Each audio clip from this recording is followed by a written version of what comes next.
Hello and welcome back to the channel.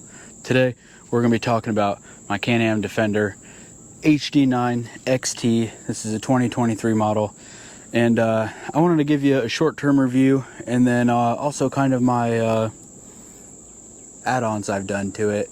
Maybe you have a Defender or you're thinking about getting one and you kind of want to know where to go, or maybe if you don't know if you'd like it. So let's start right now. Alright guys, so I've got this Defender. I've had it for about 6 months now. I put on about 650 miles.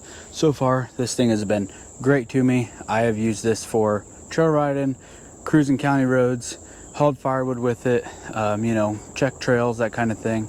So what you would expect of it, I have taken it to Windrock Off-Road Park in Tennessee. Probably the roughest and rockiest park in the Midwest, Southwest, Southeast, whatever you want to call it. Place is rough. I've been to a lot of them. That park is probably the roughest and got the roughest trails. I took it there last weekend, had a ball in it.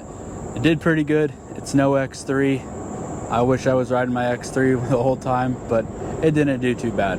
But anyways, let's talk about what's broke, what's happened. Alright guys, so since I've had this, I have had absolutely no issues with it. Heck, I haven't even changed oil or done anything to it yet. It's only got 600 miles. The manual says like something really high. I don't know. I'm going to check it out because I think it's about ready to be done.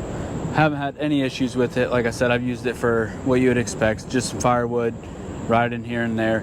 It has been excellent. Some of the features I love about this XT, and the reason I bought the XT, is it came with this bumper from the factory. It came with a winch, came with some skid plates, a roof, came with the better bolstered seats. It came with some toolboxes, and I'll show all that to you. But mainly I just wanted to get a package that wasn't the base model, because I like to have some features built in when I get it already. That way I'm not putting everything on it. I really like factory wired winches. I don't really like putting winches in. So let me show you the features. So the bolstered seats, this is what I'm talking about. They're very cushy. It came with the roof.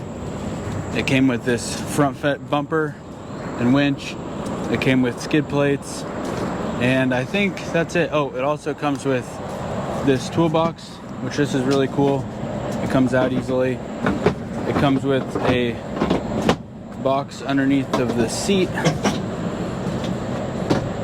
And all of these accessories come out, and you can buy multiple of these. So if you have a different pack out or something you wanted to put in based on what you were doing, you could. Let's get into what I did with it and where it's going in the future. All right guys, so the most important part in my opinion of any side-by-side, and you're gonna call me some names probably, wheels and tires. I need a good looking set of wheels and tires. I got some 15-inch Sanos, Sedona Sanos, beadlocks, Sedona trail saw tires, and tires for what I'm doing with it. These tires work really well. They are kind of a rounded tire, and they have a crown on them, so when you're riding roads they don't tend to veer. On my trail buggy, my X3, I like a square looking tire. It just has better surface area, makes better contact with rocks. It doesn't drive very good on the road. These drive really nice on the road. Nice deep lugs. They're kind of in a paddle fashion. They do pretty good off-road. The wheels, they're my favorite wheels. I love the way these things look. When I first had the buggy in the past, you've seen I just had some X3 takeoffs on it, but I just wanted some fresh ones, and the X3 ones were just pretty worn out.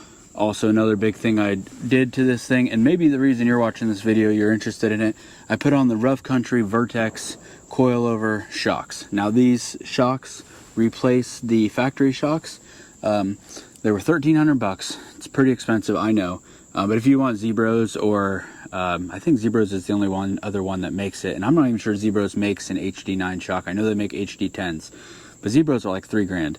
So I will say these shocks, they did give it 2 inches of lift right off the bat. I didn't crank them up at all. 2 inches. They ride better than stock. Now I wouldn't ever say that it is night and day better than stock. Everything is more plush and the spring rate is heavier. Therefore, over bumps and stuff, it doesn't bottom out. Before I put these on with these 32-inch tires, which yes, it probably is a little too big. I probably should have got 30s, but you know what? We run big tires. With the stock shocks and these 32 inches, every time I would hit a washout or a big bump, the tire would make contact with the fender. So with these shocks, it doesn't make contact anymore. They ride smoother. I think the back ones are going to be good. They should be a little bit stiffer. That way when I load it down, it's not just completely KO'd. So I wouldn't say the shocks are going to drastically change your machine. If you're interested in these shocks, they make what the Defender already does good, they make it do better, but they're not going to give you any more features with the Defender that it couldn't do before, if you know what I'm saying. When I was at Windrock with this thing, the biggest limiting factor was suspension travel, and the shocks aren't going to change that. However, the Windrock trail, some of the fast-paced trails, the gravel road, the fire roads, you could push this Defender as hard as it could go, and the suspension was enough, but it still was lacking in the travel department, but it was smooth. So I would say, like I said, they enhance what the Defender is good at, but it's not going to add any new features to the Defender. It's not going to give it any new capabilities. So if you were in the market for the Vertex shocks, I know they just came out, I would say try them. I wanted lift and I didn't want to give up ride comfort, so maybe they were the best in between. So I definitely wasn't going to spend $3,000 on Zebra shocks, not on this buggy. Maybe if I built a Limited or something, then I would be willing to spend that kind of money, but this is kind of just a budget build, so I didn't want to do anything crazy with it. Let's get to the next feature. The next stuff that I did to this thing, and I did this right away, I did a Super ATV hard-coated poly windshield, Super ATV rear windshield, and the Super ATV half doors. Now, these doors, I only bought them because my dealer is a Super ATV dealer to get a pretty good deal on them. But they're kind of rattly, and I think that eventually I'm going to take these off and I'm going to put on the factory doors, the factory halves that you can put an upper door on for winter. So, because these you could have no option for upper doors, and I think in the winter time I would like to add heat to this thing and then an upper door. So I think that's coming in the future. I did add a rear view mirror up there and a sound bar. One good thing about the Defender is the cab on these things are so big that you can add a sound bar there and you're not always hitting your head on it. I know in my parents' Ranger, if they were to add a sound bar up there, they'd be knocking their head on it. I don't have any bed mounts or anything yet. I would like to get a chainsaw mount. But yeah, that's pretty much it. These Defenders have really nice tailgates. Nice flip down. It's just simple, you know what I mean? But that is pretty much it. The Defender overall, just for owning it for a short time, I'm so impressed with the quietness of it. It is really quiet. The HD9 is 62 horsepower, I believe, or 65.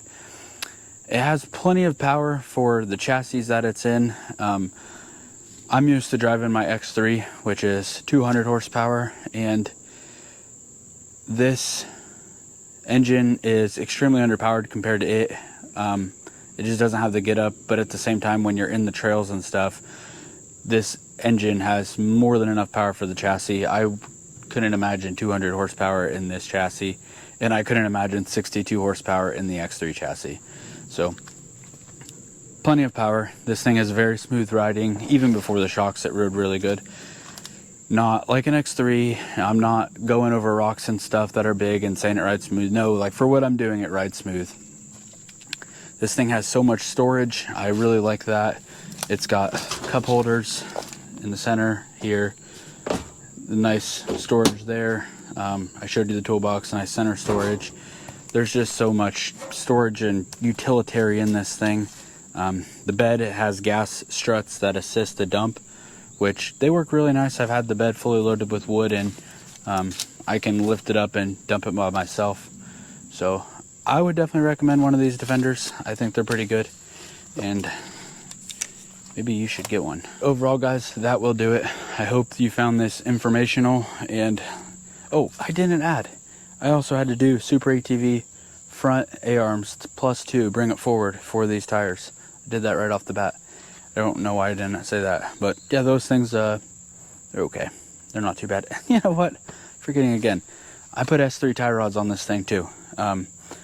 S3 tie rods, I didn't want to take a chance of bending a stock tie rod at Windrock, so I figured I would just bite the bullet and buy them, which is actually, they're really nice to have. If you do forward A-arms, I would recommend doing tie rods at the same time, just because you're going to have to adjust tie rods by the time you do a forward A-arm. And the factory tie rods are not easy to adjust because you have to take them off every time to adjust them, whereas these are a left hand and a right hand thread or something like that, to where you can adjust them on the car. Makes it really easy. So those work good. The only thing I have left to really do to this thing, I would like to change the doors so I can get a full door. I would eventually like to get a glass windshield with a wiper, and I want to get heat in this thing, and that's really it. I would like to get a steering brace too, a rack brace, and that's just a peace of mind thing. I don't think it needs it, but just a peace of mind. But overall, it's a good buggy. Hopefully you guys enjoyed this. Enough yapping. Maybe I'll show you some clips of riding it. We'll see you next time. Have a good one.